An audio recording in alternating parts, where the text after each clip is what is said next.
Hello, good afternoon. My name is Gosia Luszczek. I'll be running today the webinar together with my colleague.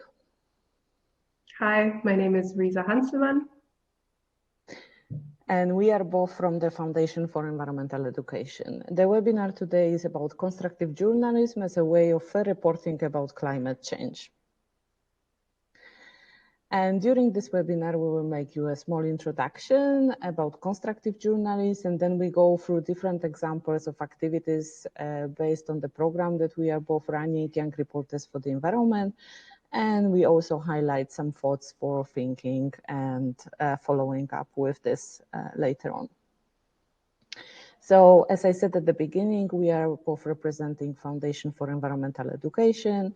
I'm the director of the program Young Reporters for the Environment. And Riza, maybe you can say a few words about yourself. Yeah, I'm the FEE Academy and Marketing Coordinator. FEE Academy is our online learning platform, and the Foundation for Environmental Education is based in Copenhagen, Denmark, but we're an international NGO. Yes, we are in a network of over 100 organizations around the world, and we have representations of different NGOs that are running 5 of our educational programs.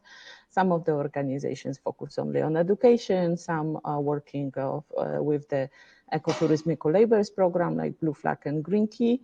Some are running all 5 programs. Today, we will go through activities related to educational programs, which is also Young Reporters, but there are 2 other programs that we are running within FEE, and one of them is Eco Schools, which is a systematic improvements through 7 steps and towards the Green Flag certification, and the Learning About Forests, which is a program about forest outdoor education and forest ecosystems. At the beginning, I would like to highlight for you a few cover pages from the newspapers that are recently popping up in our media. And as you can see, they are all very distracting, showing the fires, the droughts, the hurricanes, and they are built on emotions, on showing this what's going on in the earth currently. And as you can see, it's happened through different media around the world, even the biggest one like Time, Newsweek, and they are highlighting like there is a time to panic with the weather, be worried, be very worried. And also showing like the 33 reasons about we can think clearly about climate change, about the rising seas, and all that threatening messages that are around the world that are happening in the relation or as a consequences of our activities towards the climate change. And I would just to ask you to take a moment to reflect and think about this, how these headlines from newspapers, from media, from different movies or documentary movies, I'm sure that you were watching or many of you were seeing the documentary movies about climate change or different stories that are popping up in media around the world, and how this makes you feel.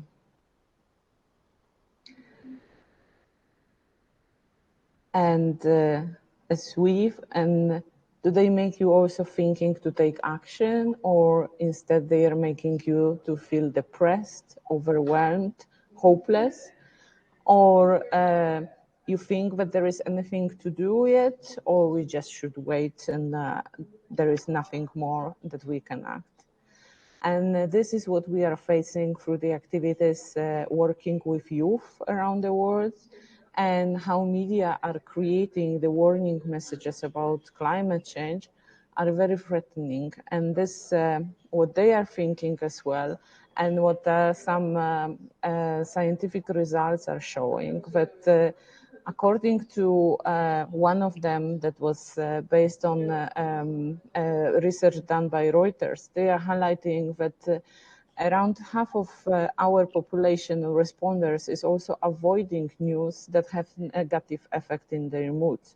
It also goes with the consequences to polarize people and kind of staying them in a bubble when they don't want to think anymore about things that are happening, they are worrying them, and just avoiding these messages. And this is really important message that we want to highlight, and this is also important message and the way how media are creating this world currently should be also reflect through this what people see this and how they can read it.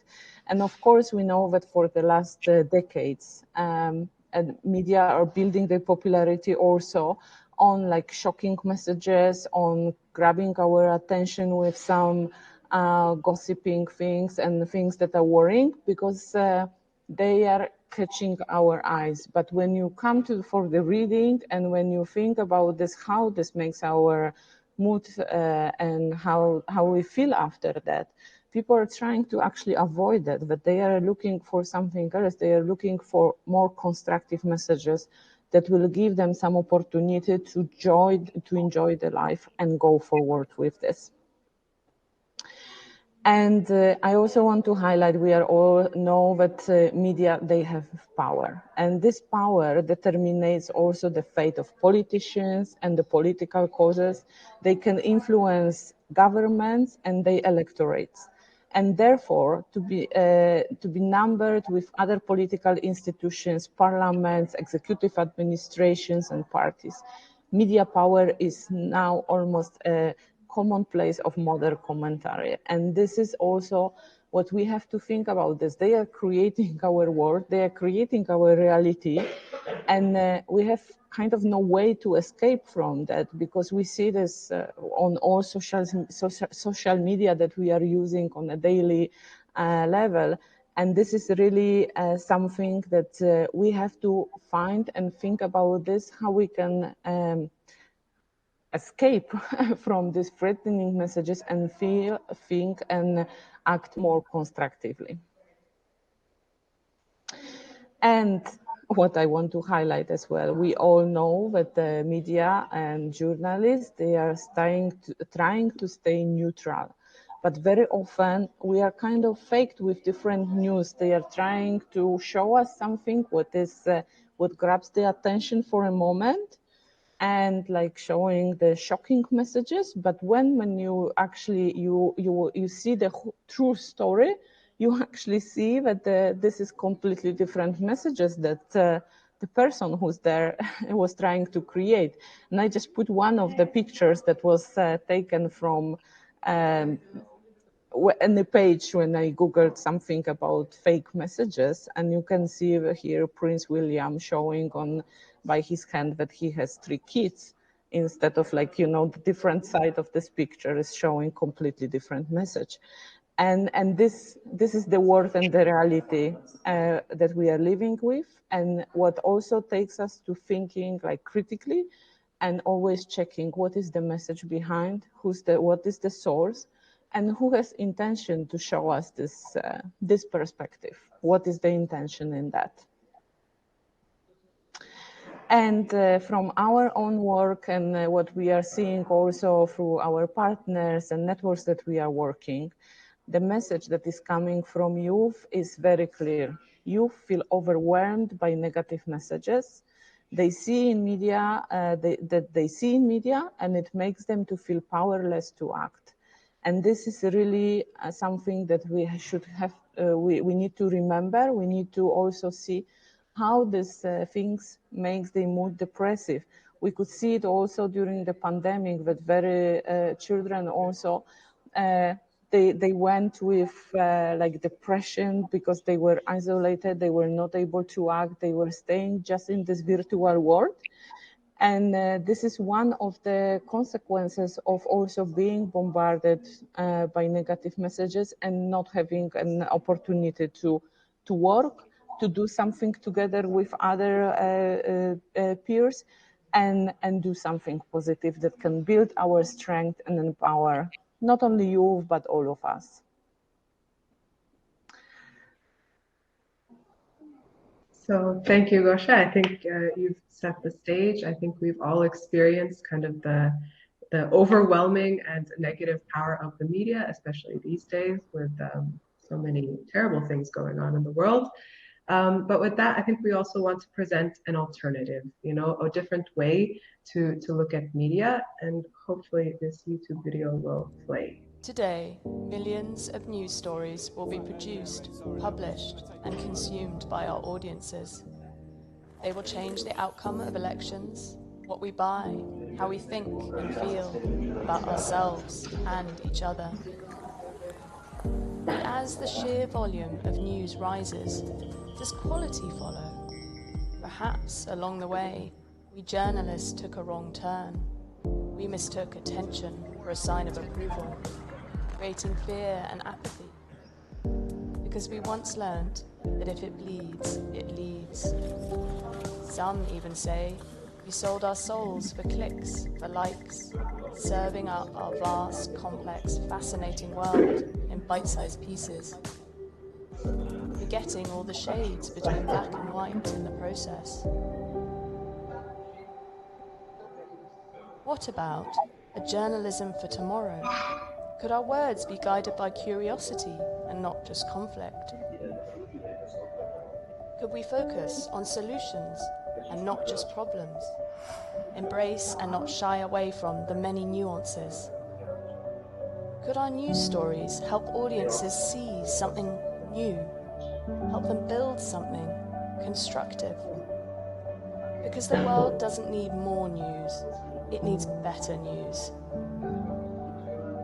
We call this constructive journalism, and its time has come.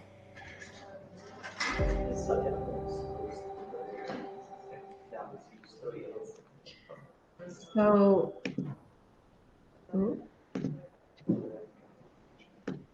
can I go to the next slide? This video presents this concept of constructive journalism. And perhaps you've heard of this concept before, but the idea is that while we have a lot of news and the media is very active and very loud, much of it is sensationalized, and the side effect is that we as a population, we become apathetic, we become desensitized. It's very polarizing. And constructive journalism tries to present an alternative. So constructive journalism, the video you just watched was from the Constructive Institute, and the idea behind constructive journalism is that it's defined as rigorous, compelling reporting that includes positive and solution-focused elements in order to empower the audiences and present a fuller picture of the truth, while still upholding journalism's core functions and ethics. So we're presenting this as an alternative to the regular news that we see. Constructive journalism is fair reporting, it's nuanced, it shows the story from different perspectives and doesn't just show the black and white, it really tries to get into the details. And so it recognizes that situations are multidimensional, and in the end, it's looking for solutions. I think we have plenty of news that talks about what's going wrong in the world, but not as much news that's focusing on what's going right and what we can all be doing to contribute to these solutions. So this is just some food for thought, but after watching this short video and hearing very briefly about constructive journalism, what is your initial reaction to it? Have you heard of it before? And does it seem realistic? If no, why not? And if yes, how can you imagine it playing out? When we look at constructive journalism, again, this image is from the Constructive Institute. It's talking about journalism for tomorrow. And it's a journalism that focuses on contributing to democracy through critical and constructive reporting on issues. And like I mentioned, it focuses on the solutions, it covers nuances, and it promotes democratic conversation. I think a lot of the news these days, there isn't much room for discussion and for hearing opinions. And I think constructive journalism is also trying to counteract that. So with that, we'd like to show you an example of what constructive journalism can look like in action.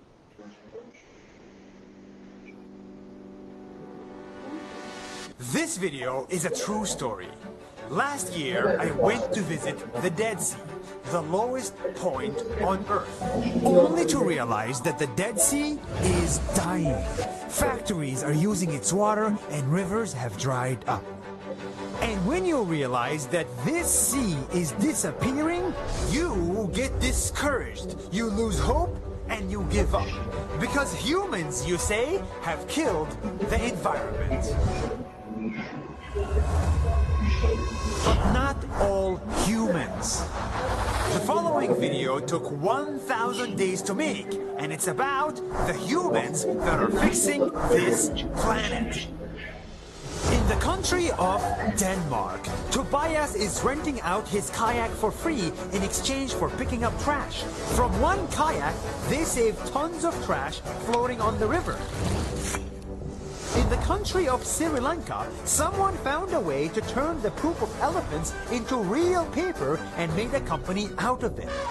In the Galapagos, Migicho single-handedly picked up hundreds of thousands of cigarette butts and made statues out of them just to keep his island clean.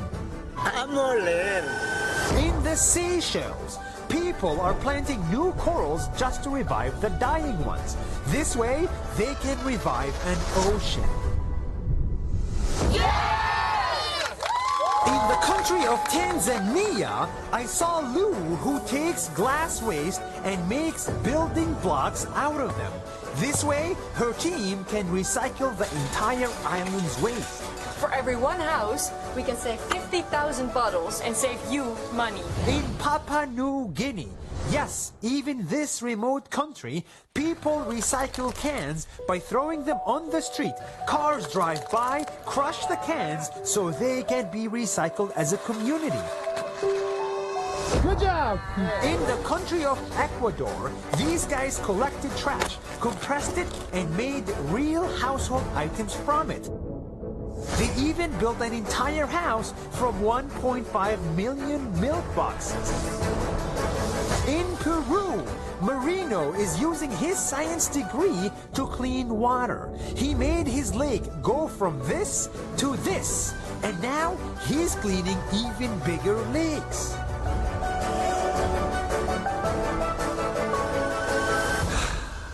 This isn't just people who are helping the environment, it's also entire countries. In Costa Rica, the entire country gave up on its army to invest in education, health, and the environment. The country has no army, but it's clean.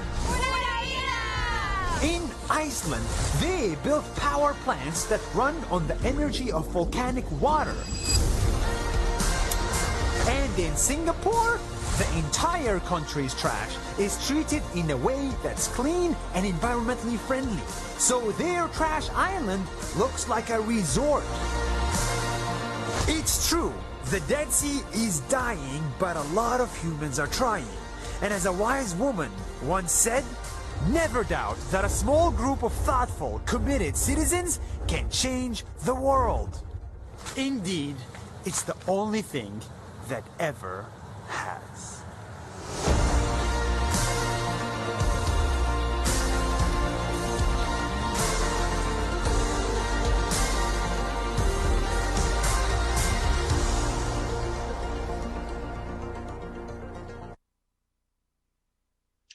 All right, so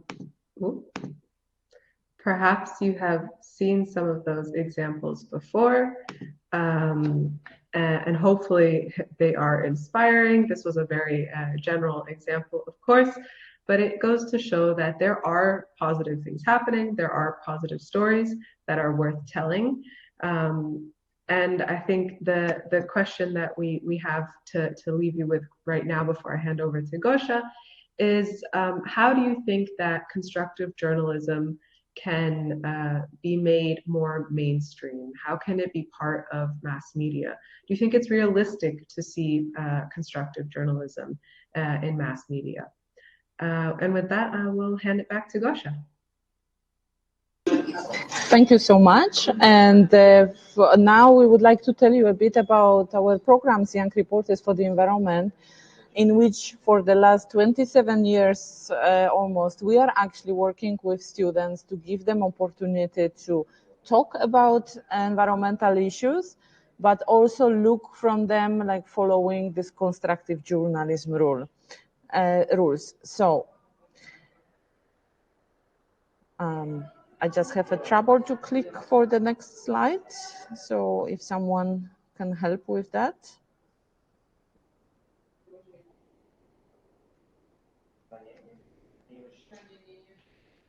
It's yeah, it's a bit frozen for a moment. So Young Reporters for the Environment, as we were saying, is a program run by Foundation for Environmental Education.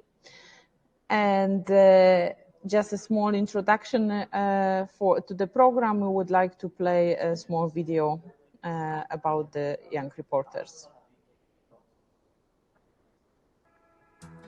Can one voice make a difference for the environment? Absolutely. One voice can create a message that's heard around the world, a message that empowers all of us to unite and develop solutions that will drive us toward a brighter future for our planet. One voice, one person, can inspire the world, but becoming an inspirational person requires gaining strong leadership skills. Develop these skills by participating in the Young Reporters for the Environment program. Every year, thousands of students ages 11 to 25 join the YRE program and learn about constructive journalism so they can lead global conversations about major environmental topics. By joining YRE, you will gain access to a network of like-minded students and teachers across 45 countries. You will have the chance to report from high-level international conferences and to participate in annual YRE competitions. In the program, you'll learn how to be a reporter with advanced critical thinking skills. You'll use a tested 4-step methodology to investigate, research, report, and disseminate messages worldwide. Your efforts will influence others to take immediate action. Participants in the program build skills for life and friendships to aid them in their environmental activism efforts. Once YRE, forever YRE. Don't let your environmental message, your one voice, go unheard. Join the YRE program today and become a leader for global change. Can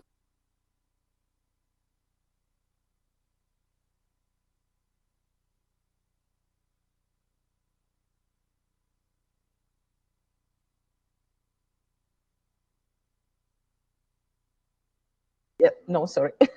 I just forgot to take on my microphone again. As you could see through this video, the Young Reporters for the Environment focuses on positive actions and empowering youth. And as we can see through this program, the journey that the young person is taking is actually building the skills and capacity for youth as young leaders.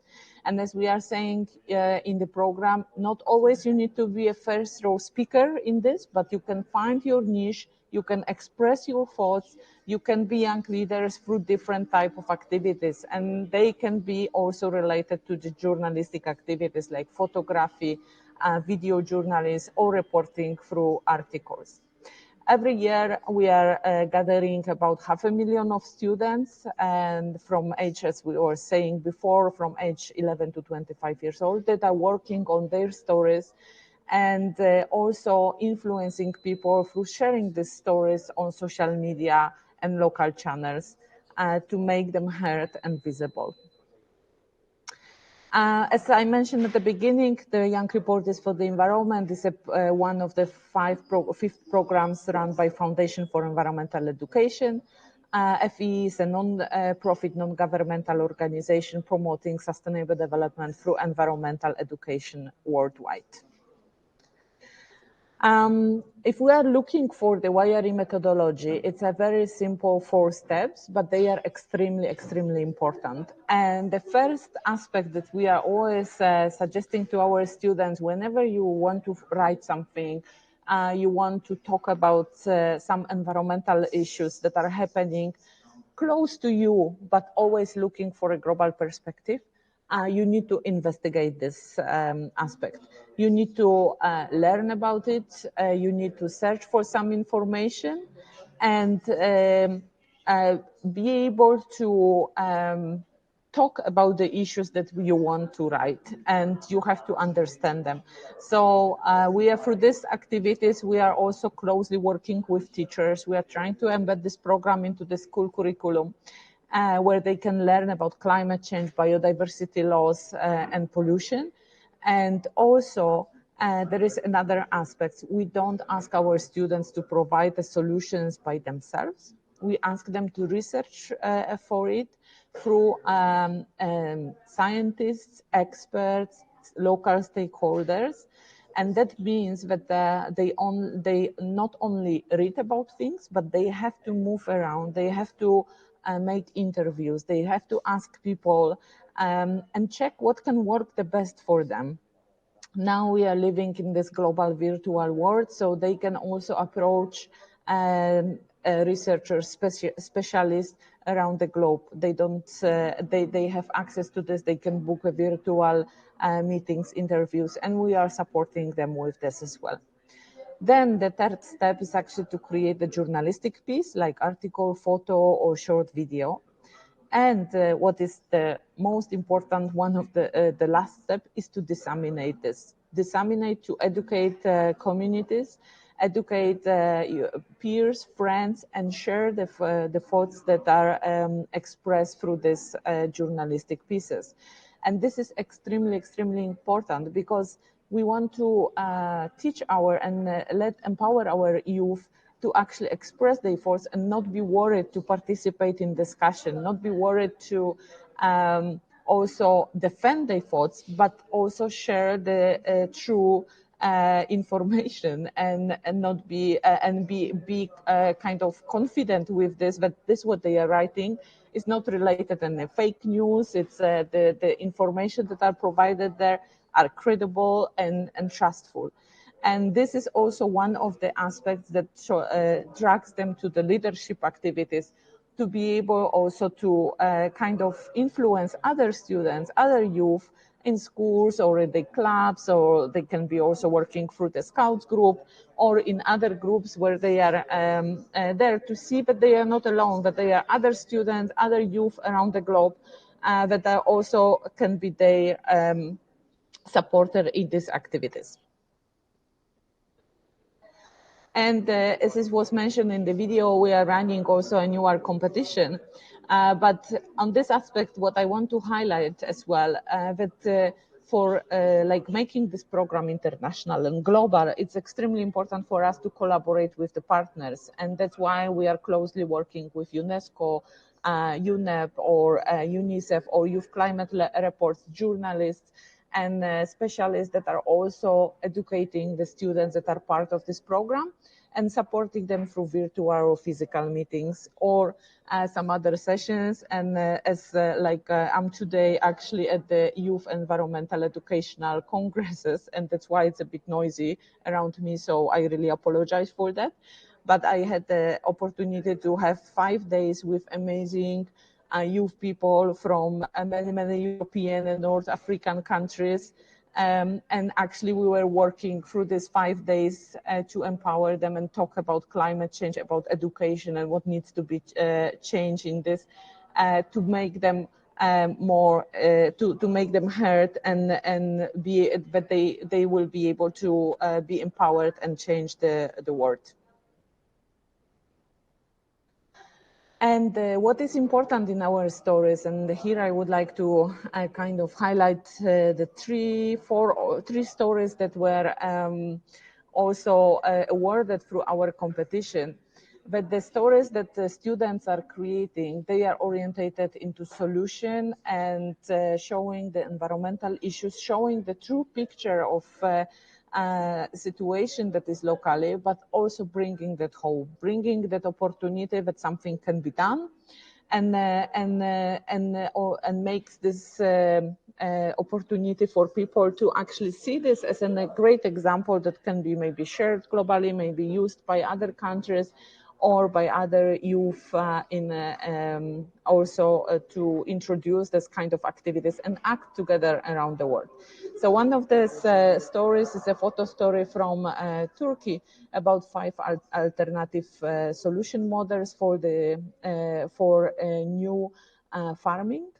And this is also the example what our youth highlighted about this going from big farms to small farms, but making the life in a building this way in a sustainable solutions. And here there are also a wonderful article from Slovakia, from students highlighting and making the campaign in the small town in Slovakia about toxic finger food, which are cigarette butts, and raising this awareness for the local community, how this it's dangerous for animals, but also for environment with microplastic and going to the water and showing all the cycles.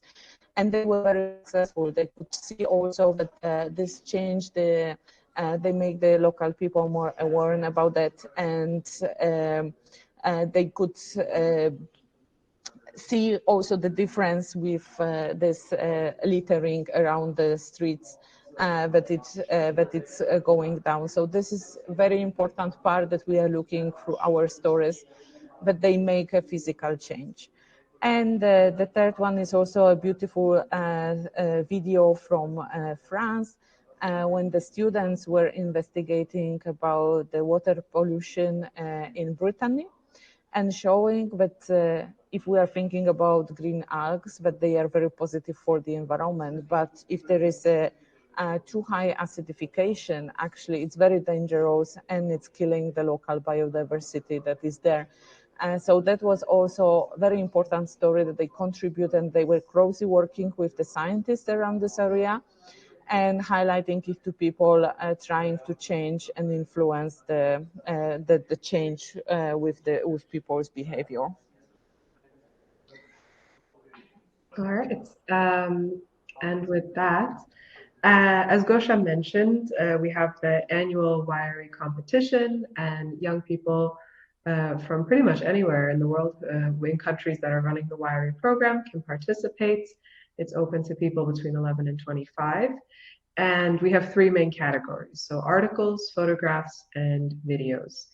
And hopefully you've been able to see how closely linked constructive journalism is with the wiry methodology, and how through being a young reporter for the environment, a young person is able to look at an issue in their own community and research solutions and take action and raise awareness about this.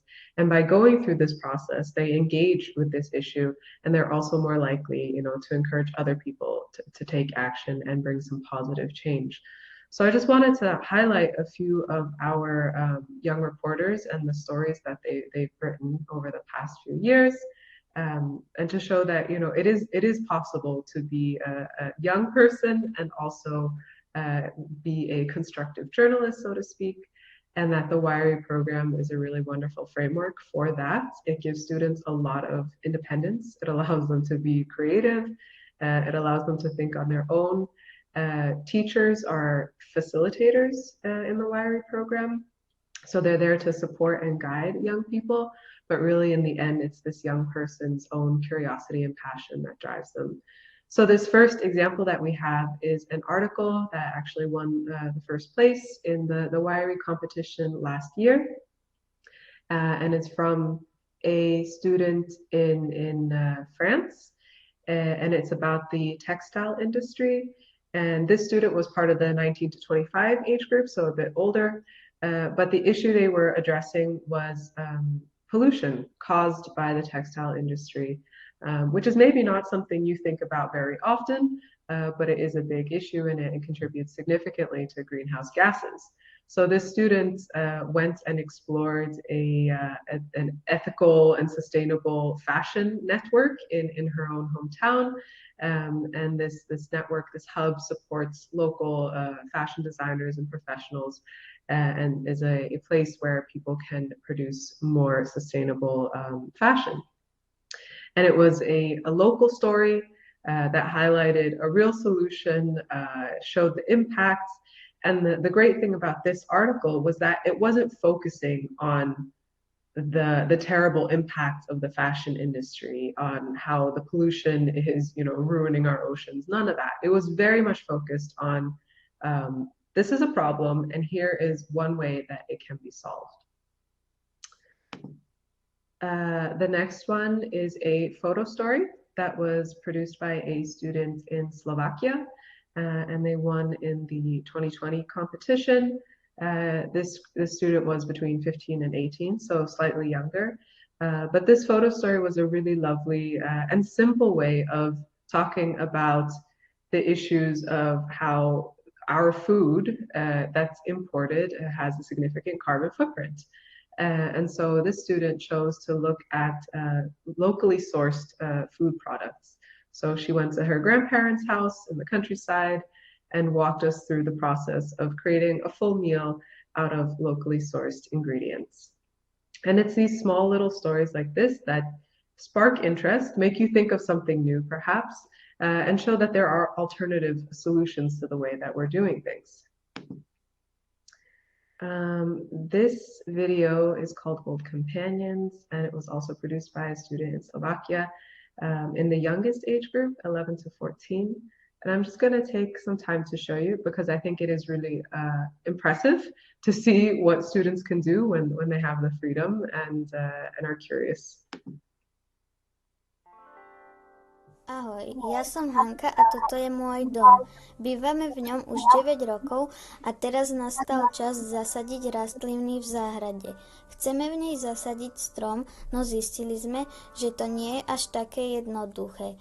Bývame v Bielých Karpatoch, je to chránená oblasť, kde žije veľa ohrozených zvierat, veľa rastlín a starých stromov. Nedaleko môjho domu máme dokonca sad pôvodných drevín. Sú to stromy, ktoré do tohto územia historicky patria. Keď som sa prechádzala okolo sadu, fascinoval ma vek stromov. Je škoda, že o tom sade veľa ľudí nevie a preto som sa rozhodla dozvedieť sa o ňom viac. A možno vďaka tomu zistím, aký strom mám zasadiť. Ten násad je veľmi starý, starší ako ja. V 1951 ho vlastne zakladali. Tí ľudia starí vedeli, čo majú sadiť. Asi 4 roky sa snažíme ho zachrániť. Robíme rezy veľké, to mulčujeme a nasadili sme tam kravy. Oplotili sme to a kravy vlastne vypásajú tie priestory medzi stromami. A my by sme si chceli na záhrade zasadiť strom, že aký by bol hodný, aký by ste nám odporučil. Podľa toho, čo máš v radách, v tejto oblasti idú dosť slivky, idú aj čerešné, jablone, marhule už menej, vlaský orech, hrušky. Keďže sme zistili, že v tejto oblasti sa darí ovocným stromom, vybrali sme si, že v našej záhrade zasadíme hrušku. Bude sa jej tu oveľa viac dariť ako stromom, ktoré potrebujú pre svoj rast iné podmienky. A zároveň tu nesadíme strom, ktorý sem nepatrí. Takéto ovocné stromy som našla aj na starej fotografii mojej prababky, ktorá pochádza tiež z Bielých Karpat. Som rada, že mi tento strom bude pripomínať ju, keďže teraz už s nami nebýva. Tento rok bude mať 88 rokov, skoro ako tie stromy v sade.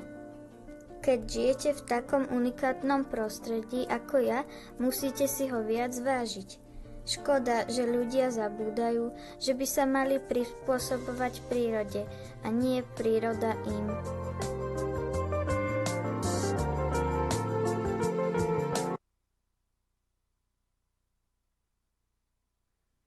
Okay, we're gonna go. So that first video that we just watched, I think is a really great example of not only the content that students can learn. This girl is learning about the biodiversity of her local area and native species, which is great, but also how students participating in the Wiring program as young reporters, they get to go out and speak to people and interview experts and local, authorities. Which is also a great way for them to build their confidence and practice using their voice to talk about certain issues. This next video is a reportage video, which was done by 2 students in Canada. And in the chat, I see that we have a questions whether students can participate in teams as part of a university course, and that's totally fine for students to participate in groups, and then they'll submit together, and that occurs quite often. So in this video, this one was really well done, and really addresses kind of the nuances that go into an issue, and is a great example of how constructive journalism needs to show different sides of the story. So I'll give you a little peek of this video as well. The Pickering wetlands have, since a very long time, been extremely important for local aquatic and land wildlife. Back in early March 2021, Amazon Canada was considering the Pickering wetland as an ideal site to build a giant warehouse on the 57-acre piece of land, which would not only help the community thrive, but would also help boost the local economy by creating jobs. However, does the development of the local economy outweigh the consequences of the Pickering wetlands destruction? Why exactly are wetlands so important? Why did Amazon refrain from building on this property? Wetlands are in fact wildlife resting places, and we could even say nurseries, as they are the birthplace of many fish and amphibians. Wetlands are even recognized to be a hotspot for migratory birds' nesting sites. On top of all the benefits they provide to wildlife, they also filter out large quantities of water by slowing down water currents in streams with roots, and allowing chemical components to drop to the bottom and sink into the ground. Wetlands also help prevent flooding and filters out large quantities of carbon dioxide from the air. On March 12th, however, Amazon made a public announcement that they were no longer considering the Pickering wetlands as a location for their warehouse in light of the environmental issues it would cause. Despite this, the matter is still not over. Amazon's abandonment of the project is not the end of the story, since the Ontarian government has issued MZOs, which are Minister's Zoning Orders, that override local planning authorities to approve projects without expert analysis or chance of appeal. MZOs are usually used in cases of emergency, but the Ontarian government seems to be overusing its authority. The Ontarian government has issued one of these MZOs on the Pickering wetlands property to be able to build on the site, even though it has been recognized as an environmentally significant area back in 2005.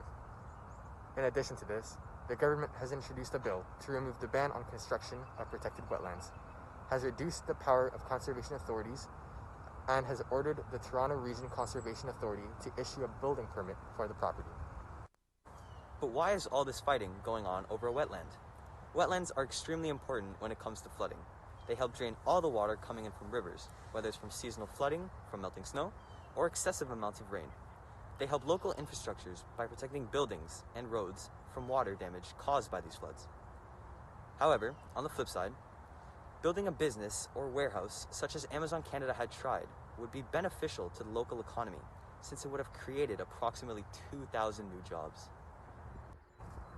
Now we know that the right or wrong when it comes to the development of the Pickering wetlands solely depends on the priorities, whether it's developing the economy or saving local wildlife and nature's infrastructure. Now that you have all the information, it's up to you to decide, warehouse or wetland.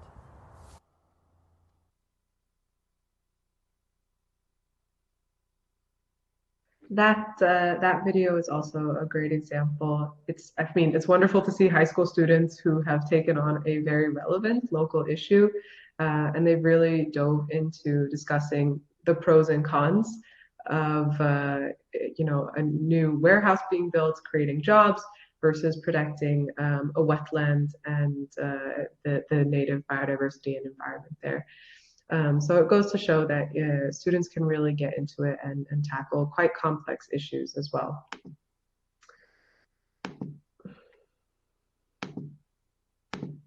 All right, and this last example is an international collaboration article. As part of the YRE competition, students in different countries are more than welcomed to collaborate together to create a final piece. And this one was created by students from Portugal and Montenegro.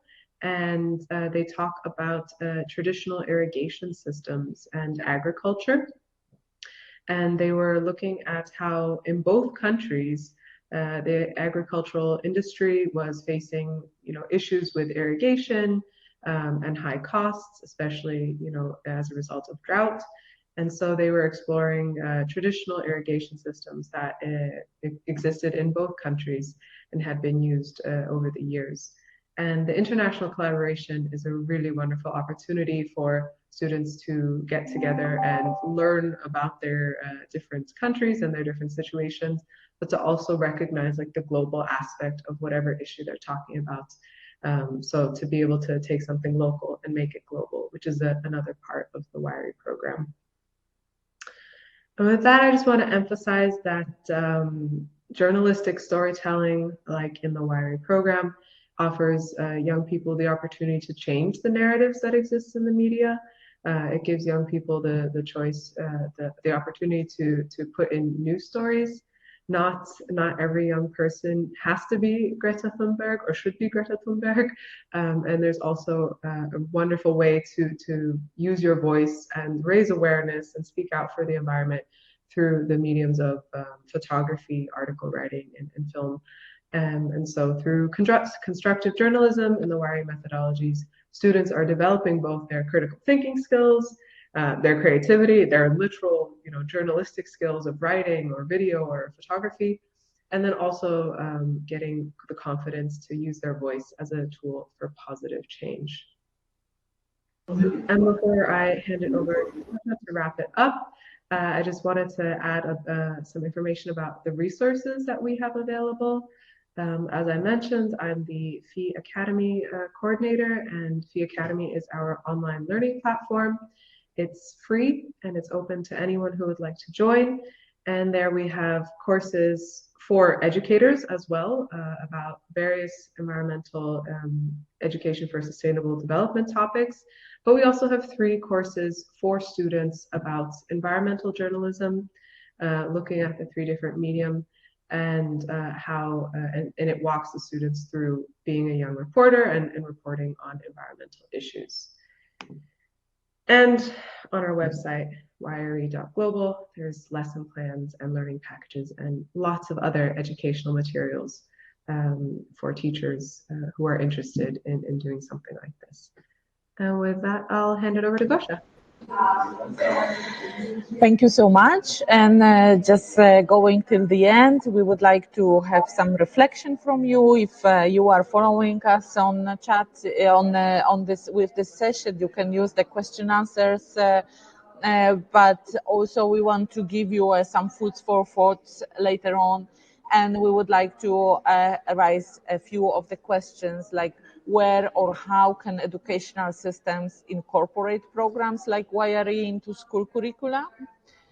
I can say also that through our program, we are working with countries with different educational systems. And for some of them, it's they have ESD incorporated into the school curriculum. For some of them, it's an after-work activity. But I would like to highlight as well that the WIRI program is a very easy way for students to have an individual journey, but it works as well for schools and classes with different teachers. And we have, as Riza highlighted in the previous slide, we have also prepared lesson plans for different grades and how this can be incorporated into activities that are run by teachers with classes. And it can be done with the teacher, like a language teacher, but it can be done also through teachers with the media skills, if there are some classes like that. But it can be done with teachers teaching informatics. It can be also incorporated with maths or biology or geography or different subjects. Also they can, we are on international level, we are collecting stories in English, but they can be also like a way for practicing foreign language to learn and express themselves through that kind of journalistic activities. We are also highlighting very often to the teachers that are working with us, when they hear about the WIRI program, they feel kind of like that this is very stressful for them. How I can teach about a media program if I don't have skills about photography or I have no idea how to edit videos. And we are saying, but they don't need to do it. It's the journey that students are taking. We have all the video tutorials, we have educational resources, we have the courses on FEE Academy that students can take, but the teachers just need to guide them, need to show the activities, and need to let them to actually go through it. And instead of being an omnibus, knowing everything, we rather highlighted to teachers, be a coach, be a leader that helps them and work together with the students to search for information, to learn about the subject, learn about the topic, have a discussion or with the group of students that are working with, that you are working with. You don't need to know everything to actually let them to grow through it. And we have, as you can see, we had fantastic examples from students from all around the world that are actually taking this opportunity to express themselves. And as we were saying at the beginning, this program is very flexible, so it can also work for students that are in the groups, after school classes. We have also scouts working in this program, or sales schools, or informal group and activities that can be done through after school. So there is plenty of opportunities, and it can be as a formal education, but can be done also through informal education. Also, I already highlighted this in the previous answer, but what challenges might prevent teachers or schools from incorporating programs like YRE into their curriculum? It is, of course, for many teachers, there are challenges with also other team or other teachers working in schools, head teachers. And so they also have to see that this kind of activities can help them to fulfill school curriculum. Through our educational resources, we are providing as well information what skills and what educational background students will get through that kind of activities. So this can help teachers to fulfill their need for the final exams, and use this program as well that will help them to develop student skills, competences, and what they have to do on different grades of education. So we are showing that links as well, that is easy for teachers to kind of make that links. And if you are here, what to reflect from that, what do you think are the biggest benefits for youth participating in the programs like YRE? As I mentioned before, I'm today at this Youth Environmental Educational Congress. I could see a lot of students that comes also from the YRE network, and they were participating in that. And what they were highlighting to me as well, that this journey gives them an opportunity to actually find their niche, find the things that they could express themselves. A lot of them, they feel as well afraid and to be different than other peers in the school, especially if they are teenagers. And this, the journalistic clubs, the activities that they go through the YRE programs, help them to actually feel confident, help them to empower themselves, and they find it really like this is something that they don't feel alone anymore. They are finding other students, other youth around the world, and they feel that yes, they have power, they can make a change. And if there are any other questions to us or anything you would like to highlight, we are happy to stay for a few minutes in the chat, in the questions. And I don't know if there is anything that pop-ups. Yes, there is. Actually, we have a question from Sarah, who asks, could you comment on the fact that being too positive might give the impression that someone else is already taking care of it, so I don't need to do anything? And if you think there's also a risk of being too positive or over amplifying the impact of an initiative that in reality is not as successful as the communication makes it. I think we can both try to answer on that. I would like to highlight as well that the definition of constructive journalism, and this is what we are showing in our program, it's not based only on the positive activities. It's based on the realistic aspects. So you are showing truth through this. You are showing the bad aspects, and you are showing this what can be done through this to avoid that.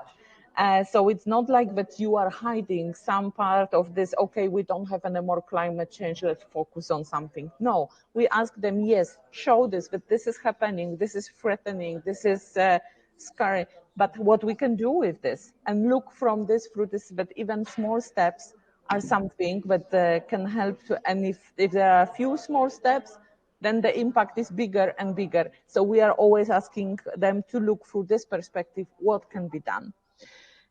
Yeah. And yes, I would agree. Yes. I think a lot of the YRE, especially in the program, a lot of the students come from first the standpoint of like, there's an issue that I care about in my community, and then what is being done about it. And it addresses an issue.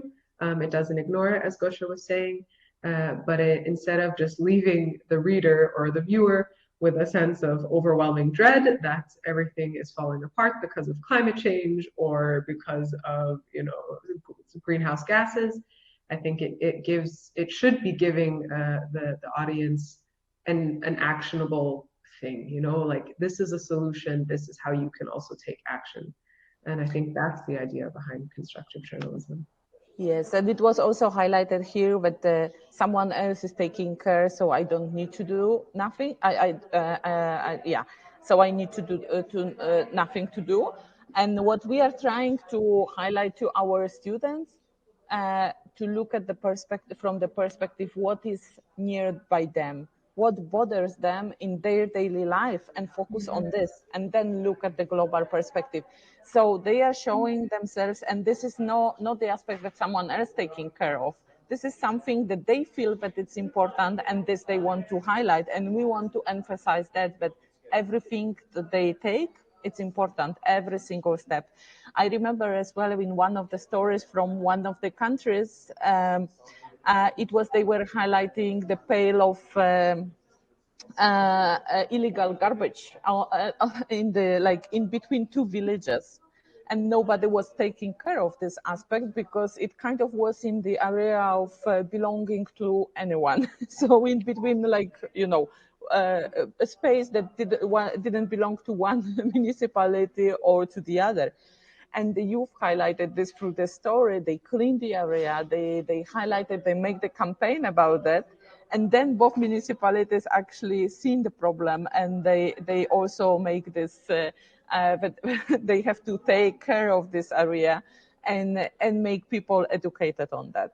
And I just want to highlight as well the example that we are always looking for youth making the impact.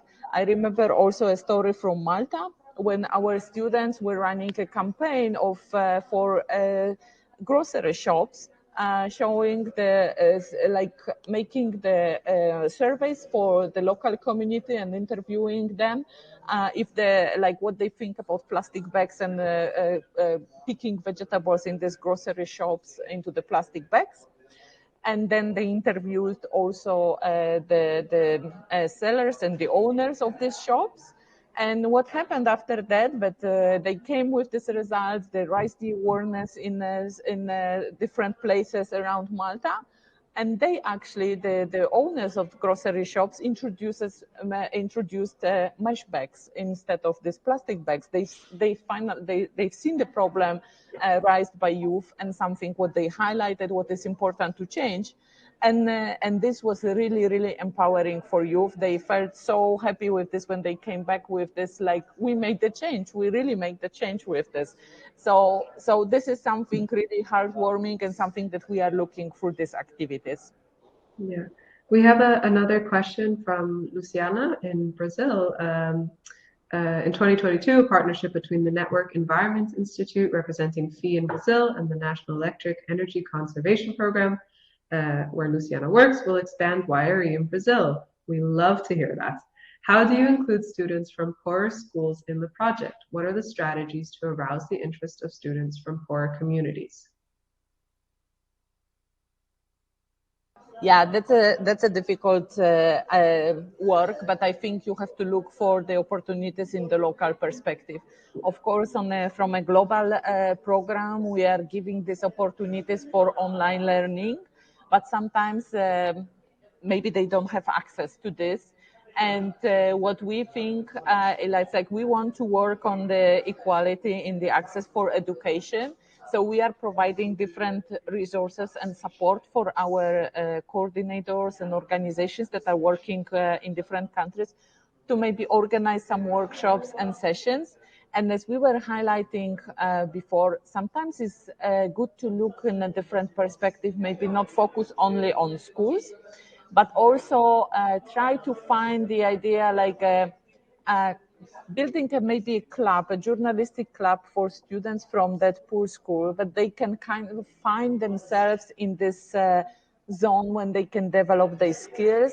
They can be supported by the program. They can feel that this is something that they can go through this the poverty circumstances that is around them, and find a hope for some activities. And I think this can be something that can build their strength and actually help them to come up with some solutions. We are working also with many developing countries, and we can see that for that students, it's extremely important that they can be seen, that they can have opportunity to actually show that this is something that is happening in the area. But if they are all in the group, that's actually let them to express themselves, and also participation in the program gives them new skills, give them opportunity to develop themselves. Maybe as a future journalist, they get the skills about photography, writing, creating videos. This is something that in many cases they don't have this opportunity. I remember also it was highlighted by one of our coordinators from Israel in a very poor area in Gedera. They focus actually on that community. And they were working for a few years with youth from that poor areas. And after they became actually leaders for our program in Israel. And every time they were participating, they were organizing workshops, and then they were teaching younger students also to join the program. And what brought them with, empowered them with the skills, and they felt that, yes, they can do something, they can change their reality. So I think you have to look also on this, where the schools and where this, how to get to this youth. And then if you will have an opportunity to actually talk to them, meet them, then they will be working very hard with this, and I'm sure they will find something that they can talk about. And actually, this is something that it's really should be highlighted. So in any ways, we will be very happy to support that kind of poor schools and students. Absolutely. All right, I don't see any other questions coming in right now. But thank you for those two excellent questions. That was an interesting little discussion there. So yes, I would like to say thank you for participating in this webinar. We are sending greetings to everyone who was today here with us. I know this session is recorded, so others can watch it later on.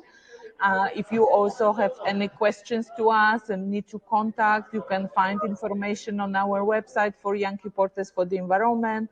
You are very welcome to contact us. You are welcome to use any of the educational resources that you will find on our website.